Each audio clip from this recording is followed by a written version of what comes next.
Hello dear students. जिस चीज का हम लोगों को इतने टाइम से इंतजार था, नीट के एग्जाम के बाद में फाइनली वो टाइम आ गया है। और एनटीए ने अपनी आंसर की और आपकी ओएमआर सीट फाइनली रिलीज कर दी है। तो हमें सबसे पहला काम रिजल्ट आने से पहले यही करना है कि हमें आंसर की और ओएमआर सीट के चैलेंजेस को कंप्लीट करना है। अब ये काम करना कैसे है, तो इसके लिए बहुत ध्यान से इस वीडियो को लास्ट तक देखें आप लोग।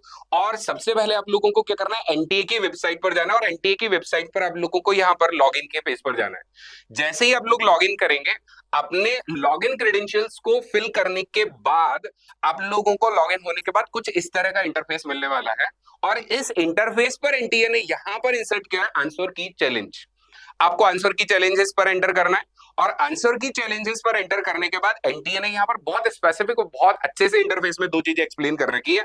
This one is for challenge answer key and this one is challenge for OMR sheet. अब मुद्दा यह है कि आंसर की चैलेंज तो सुने थे, बट क्या ओएमआर सीट को भी चैलेंज करना है? बिल्कुल करना है आपको ओएमआर सीट को भी चैलेंज। रीजन कि कई बार ऐसा होता है कि आपने अपनी ओएमआर सीट के अंदर क्या फिल किया। सपोज फॉर एन एग्जांपल, एक क्वेश्चन नंबर 5, आपने अपनी ओएमआर सीट के अंदर क्वेश्चन नंबर 5 में थर्ड आंसर टिक किया, थर्ड बबल को डार्क किया, बट कंप्यूटर ने उसको थर्ड ही रीड किया या कुछ और रीड किया। That is called OMR challenge. तो पहले हम लोग आंसर की के चैलेंज कैसे करने हैं इस पर चलते हैं।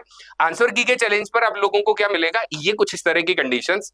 Like question number 1, correct option क्या है? 2 है। आपने क्या किया, यहाँ पर 2 ही है और इस क्वेश्चन का आंसर भी 2 ही दिया है और आप लोग सेटिस्फाई हैं, तो ये क्वेश्चन चैलेंज करने वाला नहीं है। यहाँ पर आपको पूरा चेक करना है कि जो गिवन आंसर है आप उससे सेटिस्फाई हैं या फिर नहीं है।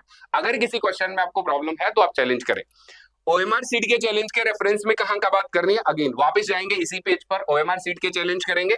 और ओएमआर सीट के चैलेंज में कुछ इस तरह का, इसको बहुत ध्यान से देखना। ओएमआर सीट को सबसे ज्यादा प्रॉब्लम्स यही आती है, आपने आंसर पेपर में जो मार्क कर रखा है आंसर, और वही आप लोगों ने ओएमआर सीट में भी फिल किया, बट क्या कंप्यूटर ने वही रिकॉर्ड किया? देखो यहाँ लिखा है recorded response as per OMR sheet, और ये था रेस्पॉन्स क्लेम्ड। आपने क्या क्लेम किया और कंप्यूटर ने क्या रिकॉर्ड किया, इन दोनों के डिफरेंस नहीं होने चाहिए, सेम होने चाहिए। आपने यहाँ पर फर्स्ट रेस्पॉन्स दिया है, क्लेम किया है, तो कंप्यूटर ने भी फर्स्ट ही रीड किया है। आपने यहाँ पर रिस्पॉन्स अगेन सेकंड किया है, तो कंप्यूटर ने भी इसको रीड क्या किया है, सेकंड ही किया है। अगर इस तरह की कोई भी कंट्रोवर्सी आती है तो उसको बोलेंगे हम लोग ओएमआर सीट चैलेंज, और ये सारे करके आप लोग इसको सबमिट करेंगे।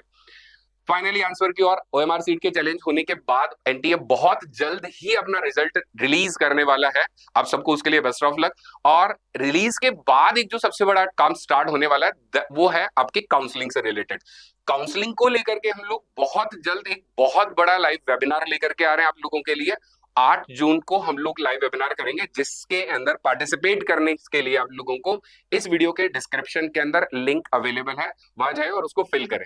Okay, best of luck.